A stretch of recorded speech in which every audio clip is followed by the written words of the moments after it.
So good afternoon, students. Today we will see the current affairs analysis dated 20th October 2021. First news வந்து climate finance பத்தி. So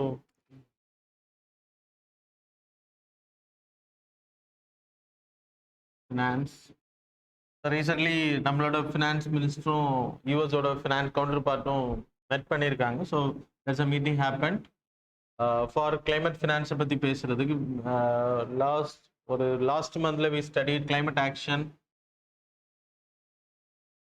There is a talk on climate action, finance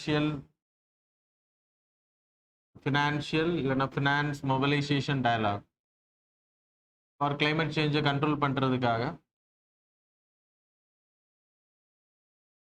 CAFMD. So இதோட meeting நடந்துச்சு.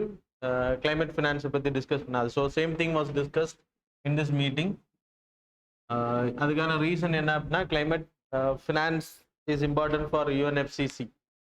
climate change mitigation பண்றதுக்கு it's very important. அதை தடுக்கணும் அப்படின்னா investment is more important. Solar vehicles, solar powered generationல, renewable energy categoryல, wind farmsல, nuclear energy அது renewable energy categoryல வராது. So இதுல எல்லாம் investment அதிகப்படுத்துறதுக்கு we need fund the whole world. அதனால இந்தியாவும் யூஎஸும் இந்த மாதிரியான விஷயங்களை டிஸ்கஸ் பண்ணி like fund mobilization பத்தி discuss, how much we are going to invest அப்படின்ற டிஸ்கஸ் பண்ணியிருக்காங்க. climate finance is important for your examination. UNFCCC ஓட மீட்டிங்ஸ்ல United Nation Framework Convention on climate change ரீசெண்டாக கூட சொன்னேன் நான் உங்களுக்கு, ரியோ எர்த் சப்மிட்ல இது வந்துச்சு. ஸோ இதில் climate finance பற்றி அடாப்ஷன் ஃபண்ட் கேட்டகரியில் படிச்சிருக்கோம். So there is a discussion happened and there is a creation of adoption fund. அப்புறம் green climate fund GCF அப்படின்னு ஒன்று அனௌன்ஸ் பண்ணாங்க. அப்புறம் there is a mechanism called as GEF too. இது it's not a part of UNFCCC. It's a non-governmental organization. So ஆனால் intergovernmental peoples எல்லாமே இதில் இருப்பாங்க. இதுக்கு அப்படின்னா climate finance பண்ணுவாங்க, UNFCCக்கு ஃபண்ட் பண்ணுவாங்க, அப்புறம் UNCCD UNCPDக்கு ஃபண்டிங் பண்ணுறாங்க. ஸோ மோஸ்ட் கன்சர்வேஷன் ஒர்க்ஸுக்கு எல்லாமே அவங்க தான் ஃபண்டிங் பண்ணுறது. So that's why it is important GEF பொறுத்த வரைக்கும். ஸோ அடாப்ஷன் ஃபண்ட் அப்படின்னா எதுக்கு அப்படின்னா, ஸோ லைக் கிளைமேட் சேஞ்ச் ஆயிருச்சு, ஸோ அதை வந்து அடாப்ட் பண்ணுறதுக்காக you need resilient mechanism. So உங்களோட பில்டிங்ஸ் கன்ஸ்ட்ரக்ஷனாக இருக்கட்டும், நீங்கள் சோலார் எனர்ஜி எஃபிஷியன்சிக்கு மாறுறதுக்கு we need lot of changes. இனி நீங்கள் அதை போய் மாற்றிட்டு இருக்க முடியாது. கிளைமேட்டை வந்து நீங்கள் மாற்றுறது ரொம்ப கஷ்டம், ஆனால் அடாப்ட் பண்ணிக்க முடியும். அடாப்ட் பண்ணுறதுக்கு ஏற்ற மாதிரி உங்களோட இன்ஃப்ராஸ்ட்ரக்சர் எல்லாம் மாற்றுறது. So by yesterday we studied net zero carbon. So அதுக்கான விஷயங்களை பண்ணுறது வி நீட் அடாப்ஷன் ஃபண்ட். இதில் இந்தியா அடிப்படையில் we having national adaption fund கிட்டத்தட்ட 100 crores we are trying to implement. என்னது இன்வெஸ்ட் பண்ணி அடாப்ஷன் கேட்டகரியில், ஸோ ரெசிலியன்ட் மெக்கானிசமுக்கு மாறுறது. தென் GCFன்றது 100 billion every year, first 3 years of like 21, 22, 23 இன்னும் கலெக்ட் பண்ணி முடியல 100 billion. ஆனால் 3 yearsக்கு there is a need of 100 billion investment on climate change. So climate சேஞ்சை தடுக்கிறதுக்கான மெக்கானிசம்ல இன்வெஸ்ட் பண்ணோம். இப்போ example Jawaharlal Nehru renewable like energy கேட்டகரியில் we having an investment. So அதுக்கெல்லாம் இவங்க ஃபண்ட் பண்ணுவாங்க GCF. இப்போ சோலார் பவர் ப்ரொடக்ஷன்ஸ் நம்ம பண்ணுறோம் இந்தியாவில், அப்போ அதுக்கு we will get this carbon credit facility. இப்போ GCFலேருந்து ஃபண்டிங் வரும்.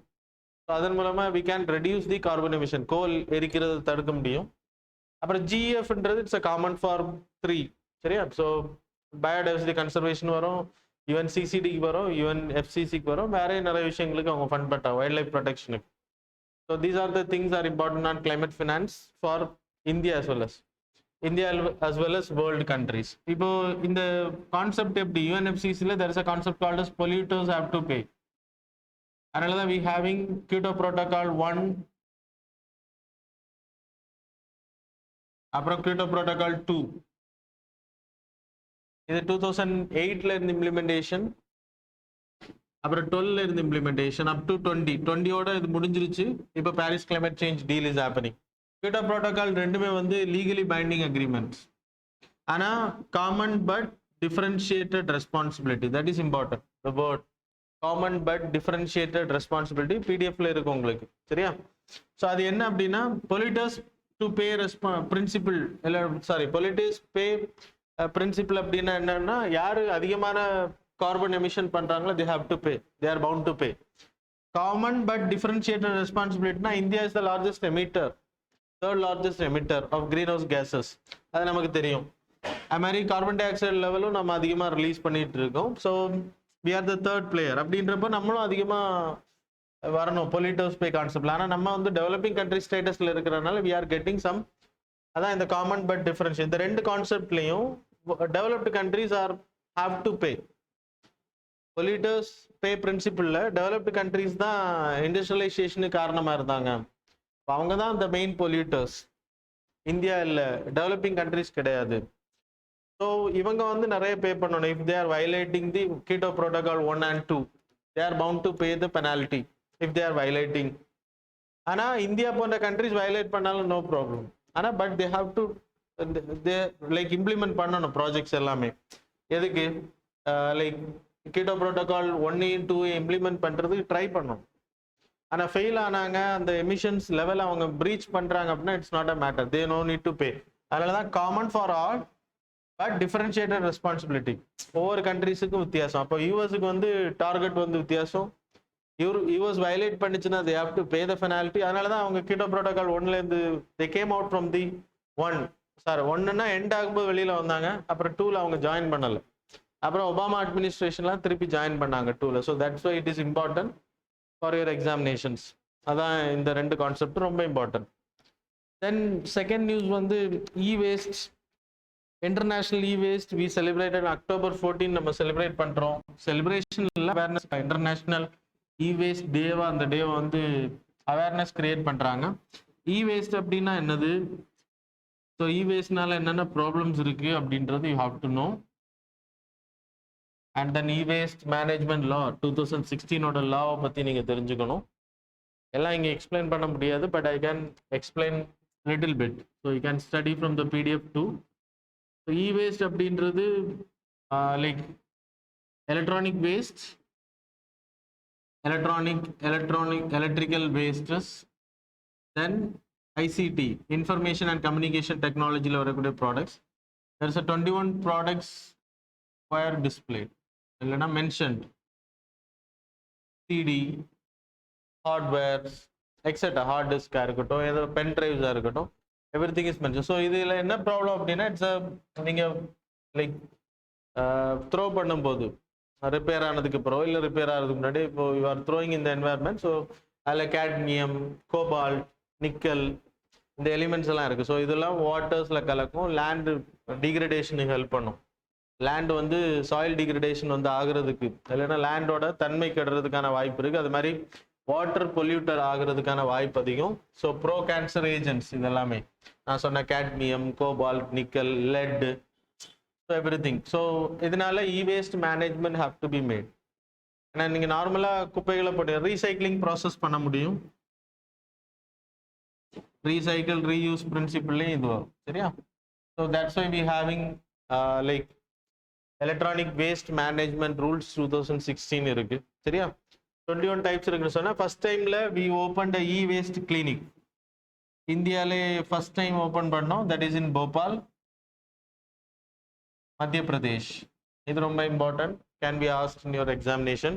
அப்புறம் இன்டர்நேஷனல் கன்வென்ஷன் எடுத்திங்கன்னா Basel convention, Basel convention for transboundary movement of hazardous materials, இல்லைன்னா ஹசார்டஸ் வேஸ்டஸ், அதை தடுக்கிறதுக்காக உருவாக்கப்பட்டு அதன் அடிப்படையில் தான் we have e-waste management rule 2016. அதில் எக்ஸ்டெண்டட் ப்ரொடியூசர் ரெஸ்பான்சிபிலிட்டி, அங்கே காமன் பட் டிஃபரன்ஷியேட்டட் ரெஸ்பான்சிபிலிட்டி படித்தோம். இங்கே எக்ஸ்டெண்டட் ப்ரொடியூசர் ரெஸ்பான்சிபிலிட்டி அப்படின்னா யாரெல்லாம் இ-வேஸ்ட் கொடுக்குறாங்களோ they have to collect back. அதனால தான் நீங்கள் வந்து பாட்டில் கம்பெனிஸ், பிளாஸ்டிக் மேனேஜ்மெண்ட்டில் எக்ஸ்டெண்டட் ப்ரொடியூசர் ரெஸ்பான்சிபிலிட்டிஸ் தேர். அப்போ அவங்க என்ன பண்ணணும்னா அந்த பாட்டில்ஸை திருப்பி எடுத்து அதை ரீசைக்கிள் பண்ணி பர்ச்சேசிங் பண்ணணும். இப்போ repair, right to repair concept category, அதெல்லாம் இன்னும் வரல நமக்கு. சில கண்ட்ரீஸ்ல it is there. Right to repair concept அப்படின்னா என்ன அப்படின்னா உங்களோட ப்ராடக்ட் டேமேஜ் ஆயிடுச்சுன்னா அந்த கம்பெனி அதை சரி பண்ணி கொடுக்கணும் ஃப்ரீ. ஸோ அந்த right to repair concept. So repair பண்ணாதனால தான் they are throwing out. So it will create harm. சரியா? ஸோ அதனால இது important. The next news. So அதுக்கு முன்னாடி வேர்ல்டு லெவலில் like 557 million tons of waste வந்து கிரியேட் ஆகுது. 57.4 மில்லியன் டன்ஸ். அதே இது இந்தியாவை எடுத்துக்கிட்டிங்கன்னா like per year it is 10 lakh. Last year வந்து 2018-19க்கானது 10 lakh கணக்கு போட்டிருக்காங்க. 10 lakh டன்ஸ் வேஸ்ட் வந்து ப்ரொடியூஸ் ஆயிருக்கு அப்படின்றது. அதுக்கு முன்னாடி எல்லாம் 7.5 தான் வரும். 2018-19 இட் இஸ் வெரி ஹை. இது முன்னாடி நான் கவர் பண்ணியிருக்கேன் உங்களுக்கு இந்த நியூஸ். சரியா? So that's all. Then new quad அப்படின்ற concept, that is Abraham accord. So quad அப்படின்ற உங்களுக்கு தெரியும், குவாட்ரிலேட்ரல். ஆல்ரெடி எக்ஸிஸ்டிங் குவாட் வந்து ஈஸ்ட் குவாட் அப்படின்ற பேரில் இப்போ கால் பண்ணுறாங்க. நியூ குவாட் அப்படின்றது நம்ம சொல்ல முடியாது, ஃபைனலைஸ் ஆகும்போது தான் நம்ம அதை பற்றி பேச முடியும்.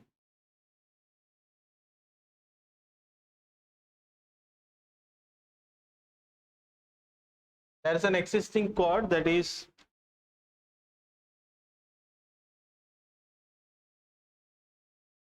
Australia, USA, Japan and India. It's for security. சரியா? சவுத் சைனா சி வந்து இந்தோ பசிபிக் ஓஷன் ஏரியா வந்து ஃப்ரீ ஃபார் நேவிகேஷன் இருக்கணும் அப்படின்றதுக்கு உருவாக்கப்பட்டது. ஃபார் செக்யூரிட்டி டேலாக இன்னும் ஒரு ஃபுல் ஃப்ளெஜ்டு கோரமா இல்லைன்னா ஒரு பிளாட்ஃபார்மா இல்லைன்னா ஒரு ஃபோரமா இன்னும் இது ஃபார்ம் ஆகலை. ஸோ இது ஈஸ்ட் குவாட் அப்படின்னு சொல்லிக்கலாம். இப்போ இந்த நியூ குவாட் அரைஸ் ஆகும்போது so we can call it as east quad அப்படின்னு சொல்லிக்கலாம். ஸோ இப்போ நியூ குவாட் அப்படின்றது ஏன் இங்கே சொல்கிறாங்க அப்படின்னா யூஎஸ்ஏ, யூஏஇ, அப்புறம் இஸ்ரேல். இங்கே என்ன கான்செப்ட் அப்படின்னா இஸ்ரேல் வந்து 1967 6 days வார் நடந்துச்சு இல்லையா? இந்த 6 days வாருக்கு பிறகு இஸ்ரேல் வந்து மோஸ்ட் இந்த பாலஸ்தீன் கண்ட்ரோல்டு ஏரியாவெல்லாம் ரீகேப்சர் பண்ணாங்க. செனாய் பெனின்சுலாவை ரீகேப்சர் பண்ணாங்க. நிறைய காசா ஸ்ட்ரிப் இந்த ஏரியாஸ் எல்லாம் கேப்சர் பண்ணாங்க. அதே மாதிரி ஈஜிப்டோட பிளேசஸ் வேர் கேப்சர்ட். ஆனால் இந்த அரப் கண்ட்ரிஸ் எல்லாமே 1967 எல்லாருமே சேர்ந்து இஸ்ரேல் கூட வார் பண்ணாங்க. ஆனால் விக்டரி சந்திச்சது யார் அப்படின்னா இஸ்ரேல் தான் வின் பண்ணாங்க அந்த வாரில். ஸோ அதுக்கு பிறகு no Arab country made any trade agreements or negotiations with Israel. எந்த கண்ட்ரிஸுமே இஸ்ரேல் கூட நெகோசியேஷன்ஸையோ ட்ரேடையோ பண்ணுறது கிடையாது, வர்த்தகம் பண்ணுறது கிடையாது.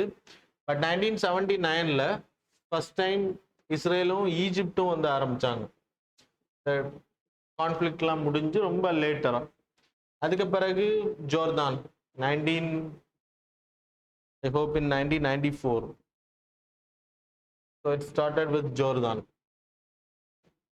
அதுக்கப்புறம் எந்த கண்ட்ரியுமே பண்ணலை. இப்போ ரீசெண்டாக ட்ரம்போட அட்மினிஸ்ட்ரேஷன் எண்ட் ஆகும்போது like 2020 there is an agreement was signed that is called as Abraham Accord between UAE. USA was the mediator in that agreement. UAE, USA and Israel.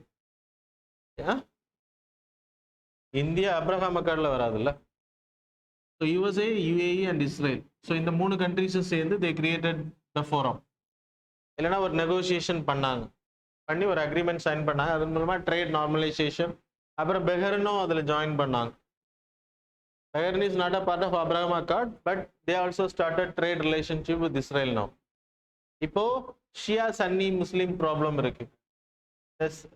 Liberal countries in the area. ஏன் நேற்றுக்கு நான் உங்களுக்கு சொன்னேன் normalisation of the south middle east area. அதுக்கான காரணம் முன்னாடி crude oil நம்பி இருந்தாங்க, அதனால அவங்களோட பொருளாதாரம் கரெக்டாக இருந்துச்சு. ஆனால் இனிமேல் க்ரூட் ஆயில் அவங்க நம்ப முடியாது. So they need lot of investments. அப்போது Israel developed countries like Israel கூட இல்லைனா யூஎஸ் கூட அவங்க பகைக்க முடியாது இனிமேல். So they have to be liberal and diversification of resources, investment are important. That's the reason they started negotiating. That conflict இருந்துச்சு அப்படின்னா இந்த கண்ட்ரீஸ்ல இன்வெஸ்ட்மெண்ட் வராது, வெளியில இருந்து வரக்கூடிய இன்வெஸ்ட்மெண்ட். ஸோ அதன் மூலமா ப்ராப்ளம். ஸோ அந்த இப்போ உங்களுக்கு ஈரான்ல ப்ராப்ளம் இருக்குன்னு சொன்னேன், சிரியால ப்ராப்ளம். அப்போ Middle East investment will go low. So அதை தடுக்கிறதுக்காக தான் இந்த நார்மலைசேஷன் கேட்டகரிக்கு வராங்க. சவுதி இப்போ ஸ்டார்ட் பண்ணாங்கன்னு சொன்னேன். அதுக்கு முன்னாடி தே ஸ்டார்டட். இப்போ இனி சவுதி இவங்க கூட ஜாயின் ஆகி they will have trade with Israel. அப்போ எதிராக இருக்கக்கூடியது ஈரான் போன்ற கண்ட்ரிஸ் மட்டும்தான் இஸ்ரேல் கூட எதிராக இருப்பாங்க, அதுவும் நீங்க தெரிஞ்சுக்கோங்க. இப்போ இதுல இந்த லைக் ஜெய்சங்கர் நம்மளோட எக்ஸ்டர்னல் அஃபேர்ஸ் மினிஸ்டரோட visit towards UAE Israel country, இஸ்ரேல்ல இருந்துட்டு he talked with virtual delegation, virtual meeting மூலமா யுஏஇ, யுஎஸ்ஏ அண்ட் இஸ்ரேல்ல தான் நம்ம ஜெய்சங்கர் இருந்தாரு, அவரும் சேர்ந்து ஒரு மீட்டிங் கண்டக்ட் பண்ணாங்க. இந்த மீட்டிங்ல இந்தியாவும் இதுல சேருது, ஆப்ரஹாம் அக்கார்ட்ல சேரல, but we are going to do normal trade, normalize the trade with this countries. Already US கூட நமக்கு நார்மலைஸ் தான் இருக்கு, யுஏஇ இஸ்ரேல். ஸோ இது வந்து வெஸ்டர்ன் குவாட் அப்படின்னு சொல்றாங்க, இது eastern quad. It is for security, this is not for security. This is for economic cooperation and then technological cooperations etc. So இந்த மாதிரியான பர்பஸுக்கு மட்டும். அப்புறம் எக்ஸ்டெண்டட் நெய்பர்ஹுட் பாலிசி, ஜியோபொலிட்டிக்கல் ஸ்டெபிலிட்டிக்கு இது ஹெல்ப் பண்ணும். ஸோ இந்தியாவை பொறுத்த வரைக்கும் இதில் இப்போ ஜாயின் பண்ணுறதுனால, இந்த அக்ரிமெண்ட் இல்லைன்னா இந்த நெகோசியேஷனில் ஜாயின் பண்ணதுனால உங்களுக்கு தெரியும், பாலஸ்தீன் ஒரு கண்ட்ரி உருவாகிறத முதல்ல நம்ம ஆதரித்தோம், இஸ்ரேலே நம்ம தான் லைக் ஒரு கண்ட்ரி அப்படின்ற அப்ரூவல் கொடுத்தது, we are the first country. அப்போ ரெண்டு இடத்துலையும் ஹைபனேட்டட் ஃபாரின் பாலிசியில் இருக்கும். அப்படின்னா பாலஸ்தீனுக்கு we will support, not for evil things, for good things. இஸ்ரேலுக்கும் we will support. So hyphenated foreign policy principle தான் அது. அப்படின்றப்போ இந்த வெஸ்டர்ன் குவாட் கேட்டகரியில் நம்ம ஜாயின் பண்ணுறதுனால இஸ்ரேலுக்கும் பாலஸ்தீனுக்குடைய கான்ஃப்ளிக்ட்னால மிடில் ஈஸ்ட் கண்ட்ரிஸ் பிரிஞ்சு கிடக்கிறத பிரிட்ஜிங் பண்ணுறது ஹெல்ப் பண்ணும், ட்ரேட் ரிலேட்டட். இந்தியா இதில் ஜாயின் பண்ணும்போது நமக்கு மிடில் ஈஸ்ட்டுக்கும் ரொம்ப, middle east is more important for us because of this crude oil explorations, oil demand நமக்கு இருக்கிறதுனால. எப்படியும் இன்னும் ஒரு 10 years 2 years லைக் 20 yearsக்கு நமக்கு டிமாண்ட் அதிகமாக இருக்கும். ஸோ அதெல்லாம் பிரிட்ஜிங் பண்ணுறதுக்கும் எக்கனாமிக் கோஆப்ரேஷனுக்கு ஹெல்ப் பண்ணும். அப்படின்றதுனால இதை வெஸ்ட் குவாட் அப்படின்ற பேரில் அழைக்கிறாங்க ஜேர்னலிஸ்ட், பட் இது கரெக்டான வேர்டு கிடையாது அப்படின்றதையும் சொல்லியிருக்காங்க. ஃபைனலைஸ் ஆகாத வரைக்கும் நம்ம அதை பற்றி பேச முடியாது.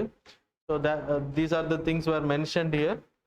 ஸோ பிடிஎஃப்ல நீங்கள் இதை படிச்சுக்கலாம், சரியா? தென் ஃபோர்த் நியூஸ் வந்து நியூக்ளியர் எனர்ஜியை பற்றி. The world is in demand for renewable energy. Coal, crude oil இருந்து they are coming out, right? அப்போ there is an alternative energy source இருக்கணும், அதுக்கு we are going for renewable energy sources. renewable energyனா solar energy போறீங்க, wind energy போறீங்க, hydro etcetera etcetera. So இதெல்லாம் நீங்கள் ஆப்ஷனில் போகும்போது என்ன ஆகுது அப்படின்னா, like nuclear energy, so renewable energy category solar you are going, then wind, hydro etcetera. இப்போ சோலார் விண்ட் எடுத்துக்கிட்டிங்கன்னா you need sunlight, you need wind. இது ரெண்டுமே இல்லாமல் போகிறதுக்கான பாசிபிலிட்டி ரொம்ப இருக்கு, சரியா? ஸோ அப்போ யூகே போன்ற கண்ட்ரிஸ் வந்து இந்த மாதிரி ப்ராப்ளம்ஸை சந்திச்சிருக்காங்க. அதனால என்ன ஆகும் அப்படின்னா பவர் ஷார்டேஜஸ் உருவாகிறதுக்கான வாய்ப்பு இருக்கு. So fully relying on the solar and wind will curtail. அப்போ அதுக்கும் ஆல்டர்னேட்டிவா there is an technology that is nuclear. But nuclear சேஃபாக ஹேண்டில் பண்ணனா it will act as a bomb. So நியூக்ளியரை பொறுத்த வரைக்கும் இட்ஸ் அ சேஃபர் சைட். அப்படின்னு no pollution, no green house gas emission, எதுவுமே கிடையாது. குளோபல் வார்மிங் வந்து ஹெல்ப் பண்ணாது. பொல்யூஷன்ஸ் க்ரூட் ஆயில் மாதிரி உங்களுக்கு அந்த ப்ராசஸ் கிடையாது. ஒன்று லைக் சேஃப்டி மட்டும்தான் இஷ்யூஸாக இருக்கு. வேர்ல்டு லெவலில் எடுத்துக்கிட்டிங்கன்னா இதில் நம்ம கொஞ்சம் ரா மெட்டீரியலை வச்சு அதிகமான எனர்ஜி ப்ரொடக்ஷன்ஸ் பண்ண முடியும். வி ஆர் யூசிங் யுரேனியம் 235, அப்புறம் அதிலிருந்து வரக்கூடிய கழிவு U-238, இதெல்லாம் சயின்ஸ் அண்ட் டெக்னாலஜி. ப்ளூட்டோனியம், இதே நம்ம இன்னைக்கு யூஸ் பண்ணுறதுக்கான ஃபாஸ்டர் ப்ரீடர் ரியாக்டர்ஸ் நம்ம பண்ணுறோம். கல்பாக்கம் வி ஹேவிங், அது இன்னும் டெஸ்டிங்கில் தான் இருக்குது. ஃபுல் ஃப்ளெஜ்டாக வந்துச்சு அப்படின்னா இன்னும் வேஸ்டஸ் கம்மியாகிறதுக்கான வாய்ப்பு இருக்குது. அதை நம்ம ரீயூஸ் பண்ண முடியும் இந்த வேஸ்டஸை, அதுலேருந்து எனர்ஜி கிரியேட் பண்ணுறதுக்கான ப்ராசஸ் நம்ம பண்ண முடியும். வேர்ல்டு லெவலில் எடுத்திங்கன்னா 1.72% of nuclear energy installed capacity இருக்குது அப்படின்றது சொல்கிறாங்க. ஜீரோ எமிஷன் ஹெல்ப் பண்ண. அப்புறம் இதில் ப்ராப்ளம் என்னென்னா லேண்ட் யூஸ் வந்து பெருசு. நீங்கள் 1000 மெகாவாட், யூஎஸோட ரிப்போர்ட் இது, 1000 மெகாவாட்டுக்கான நியூக்ளியர் கெப்பாசிட்டி லைக் இன்ஸ்டால் பண்ணணும் அப்படின்னா, அணு உலைகள் இன்ஸ்டால் பண்ணணும் அப்படின்னா and the space, it's about like 360 times of 360 times of wind energy produce பண்ணக்கூடிய place. Wind energyல நீங்க 1000 மெகாவாட்டுக்கு ப்ரொடியூஸ் பண்ணக்கூடிய ஏரியால விட 360 மடங்கு ஸ்பேசஸ் அதிகமாகும்னு சொல்லப்படுது. அதே மாதிரி 75 டைம்ஸ் ஆஃப் சோலார். இதுதான் இங்க இருக்கக்கூடிய ப்ராப்ளமா இருக்கு. That's why it is important. Then அவ்வளவுதான், renewable energy is not that much like stable அப்படின்னு unstable கேட்டகரியில சொல்றாங்க. அது UK எக்ஸாம்பிள் கொடுத்தேன், வேற கண்ட்ரிஸ் எக்ஸாம்பிள் கொடுத்தேன். You can study from the PDF itself. So that's all. Then fifth news on the earth short price. It was introduced in 2020.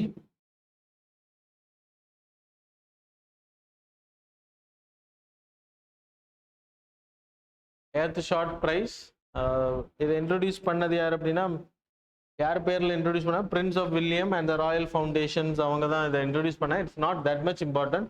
Just know Vidyut மோகன் அப்படின்ற Delhi paste Vidyut மோகன் அப்படின்ற பர்சனுக்கு ப்ரொவைட் பண்ணுறேன். இவர் என்ன பண்ணாருன்னா, அக்ரிகல்ச்சர் வேஸ்ட்ல இருந்து லைக் எனர்ஜி கிரியேட் பண்ணுறது, ரீசைக்ளிங் ப்ராசஸஸ்.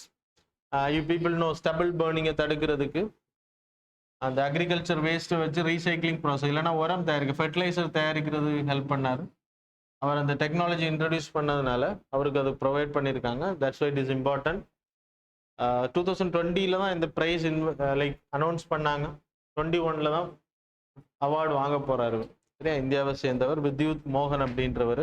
எதுக்கெல்லாம் கொடுக்குறாங்க அப்படின்னா, இந்த எர்த் ஷார்ட் ப்ரைஸ் அப்படின்னா எர்த் கன்சர்வேஷன் ப்ரொடெக்ஷனுக்காக கொடுக்குறாங்க. Restoration and protection of nature, clean air கிளீன்லினஸுக்கு ஒர்க் பண்ணுறவங்க, ocean revival, waste free living, climate actions கேட்டகரியில் கொடுக்குறாங்க. So all are eligible for this. It's a டீமா, ஒரு கம்பெனியா, ஆர்கனைசேஷனா, ஒரு ப்ராஜெக்டா, கம்யூனிட்டி ப்ராஜெக்டா, ஒரு கிராமம், இல்லை யாருக்கு வேணால் இதை ப்ரொவைட் பண்ணுவாங்க for working for those things. Then like sixth news, life stock management.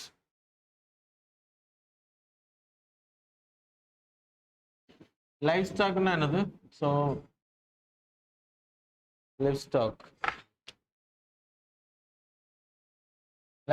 ப்ரீடிங்கை பற்றி there was an article yesterday in Hindu paper. So editorial பேஜில் தான் எடுத்திருக்கோம்.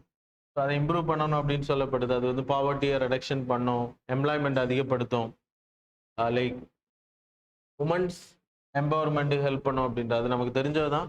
லைஃப் ஸ்டாக் அப்படின்னா ஸோ அனிமல் லைக் ஃபிஷ்ஷு, இதெல்லாமே என்ன சொல்கிறது, domestication of animals, domesticated animals.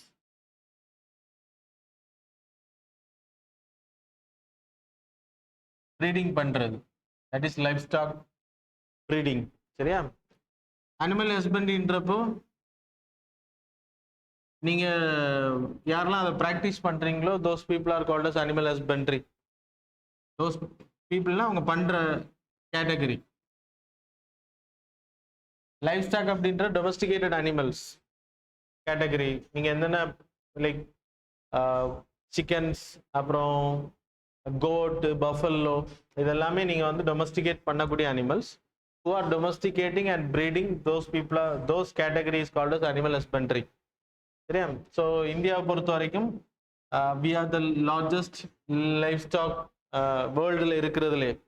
கிட்டத்தட்ட world லெவலில் 535.75 million. we are the largest. ரொம்ப அதிகமாக இருக்கும். இது முன்னாடி கூட நான் கவர் பண்ணியிருந்தேன். சென்சஸ் ஒன்று, லைஃப் ஸ்டாக் சென்சஸ் ரிலீஸ் பண்ணப்பட்டப்போ, 2021 சென்சஸ் ரிலீஸ் பண்ணப்பட்டப்போ இந்த நியூஸ் நான் கவர் பண்ணியிருந்தேன். we having 535.75 millions of like cattles இருக்கு அப்படின்றது, லைஃப் ஸ்டாக் இருக்கு அப்படின்றது. ஸோ இருக்கு அப்படின்றது we are the largest. Buffalo highest, அதுக்கு பிறகு we having goat எக்ஸெட்ரா. அதுக்கு அடுத்து எடுத்துக்கிட்டிங்கன்னா ஜிடிபி லெவலில், ஜிடிபி கேட்டகரியில் 26.63% கான்ட்ரிபியூஷன் அப்படின்னா மேனேஜ்மெண்ட் பண்ணுறதுனால. ஸோ இதை இம்ப்ரூவ் பண்ணுறது we having a mission, that is Rashtriya Gokul mission.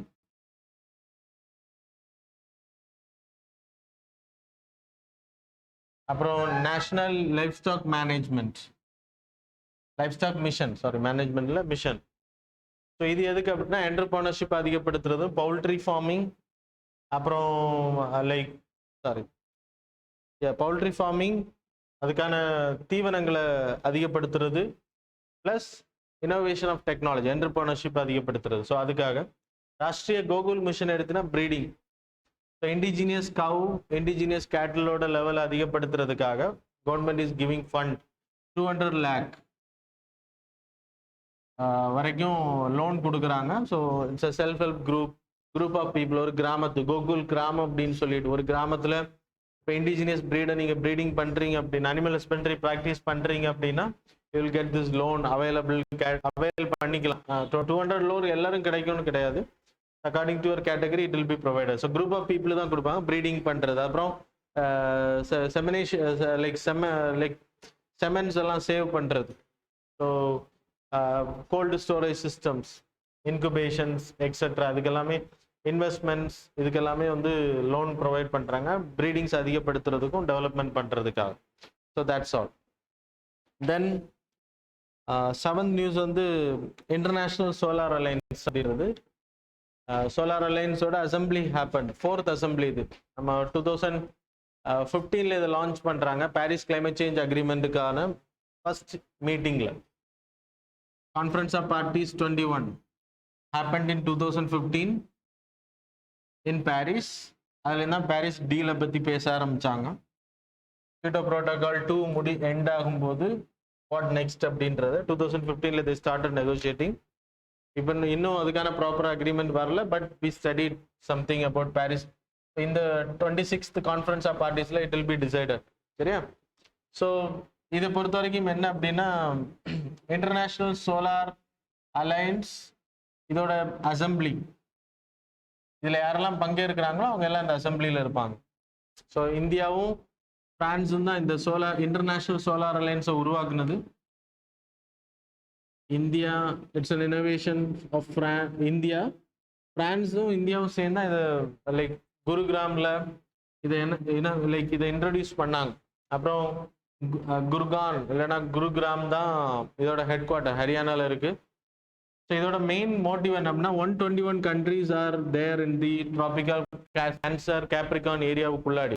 அப்படின்னா சன் எப்பவும் படக்கூடிய countries, mainly equator, tropic of capricorn, cancer ஏரியாவில் இருக்கு. 121 countries இருக்கு. இந்த கண்ட்ரீஸில் சோலார் எனர்ஜியையும் கேட்டகரி ரெனியூவபிள் எனர்ஜிக்கான ஒர்க்கை பண்ணும்போது we can harvest the like solar energy அதிகமாக நம்ம ஹார்வெஸ்ட் பண்ண முடியும் அப்படின்றது தான் கான்சன்ட்ரேஷன். அதுக்கான சோலார் கிரிட் அமைக்கிறது.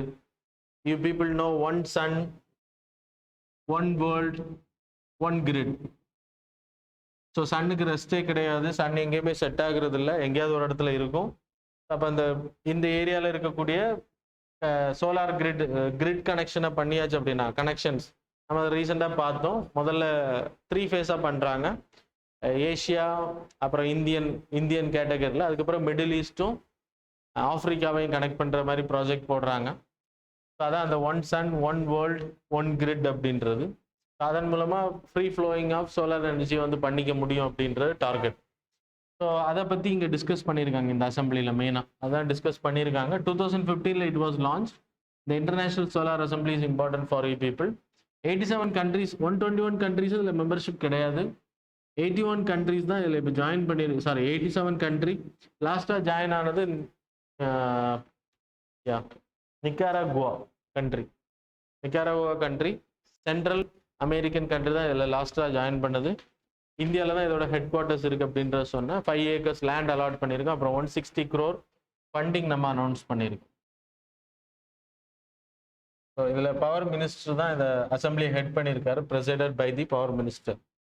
So these are the things are important according to this news. Then 8th news வந்து நாசாவோட perseverance rover. So last year we studied 20ல லான்ச் பண்ணாங்க.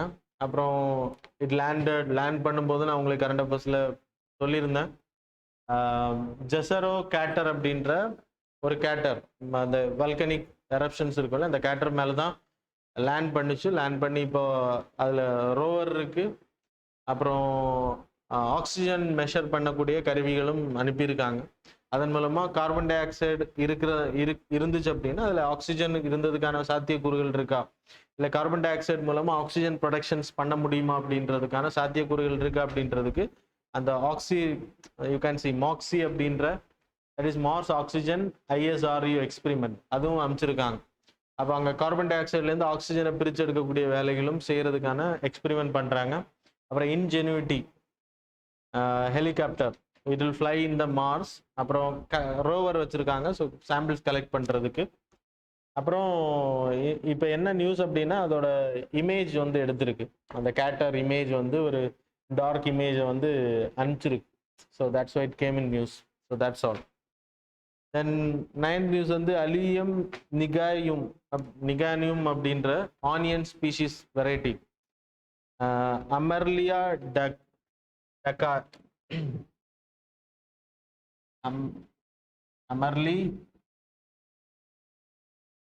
டக்கா அப்படின்ற ஃபேமிலியை சேர்ந்தது. ஸோ 1100க்கு மேலே ஸ்பீஷிஸ் இதில் இருக்கு. ஆனியன் கார்லிக் வெரைட்டிஸ் அந்த ஃபேமிலியை சேர்ந்த ஒரு நியூ வெரைட்டி தான் கண்டுபிடிச்சிருக்காங்க அலியம் அப்படின்றது.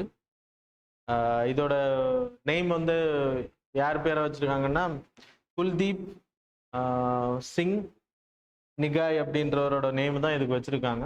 So he is the like இதை தான் அவர் தான் கலெக்ட் பண்ணி அதை ஐடென்டிஃபை பண்ணதுனால அவரோட நேம் அது வச்சுருக்காங்க ஹானர் பண்ணுறதுக்காக. மெடிசினல் பர்பஸஸ் இதுக்கு இருக்குது அப்படின்றத சொல்லியிருக்காங்க. ப்ளஸ் இந்த ஜீன் இந்த ஜெனஸ் வந்து ரொம்ப அதிகமாக இருக்கக்கூடிய வெஸ்டர்ன் ஹிமாலயன் அப்புறம் ஈஸ்டர்ன் ஹிமாலயன் ஏரியாஸில் 80% மேலே ப்ரொடக்ஷன் இங்கே தான் வெஸ்டர்ன் ஹிமாலயாஸ். இந்த ஈஸ்டர்ன் ஹிமாலயஸில் 6%. மெயின்லி இதோட ப்ரொடக்ஷன்ஸ் வந்து லைக் மெடிசினல் கேட்டகரி மெடிசினல் பர்பஸுக்கு இது வந்து அதிகமாக பயன்படுத்தப்படுது. அதே பட்டன் அப்புறம் நீங்கள் இட்ஸ் அ ஸ்டேபிள் ஃபுட் உங்களோட டயட்டில் இட்ஸ் அ ஸ்டேபிள் ஃபுட் அப்படின்றது உங்களுக்கு தெரியும். ஸோ மெயின்லி டெம்பரேட் ஃபாரஸ்டில் டெம்பரேட் ஏரியாவில் தான் கிராஸ்லேண்டில் தான் இது அதிகமாக வருது அப்படின்றது சொல்கிறாங்க. இந்த கிராஸ்லேண்ட்ஸ் ஈகோசிஸ்டம் அழிகிறதுனாலே இந்த தாவரங்கள் அழிகிறதுக்கான வாய்ப்பும் இருக்குது அப்படின்றத த்ரெட்னிங்கில் சொல்கிறாங்க. So that's all about current affairs students. Hope you people enjoyed. Thanks a lot for joining this.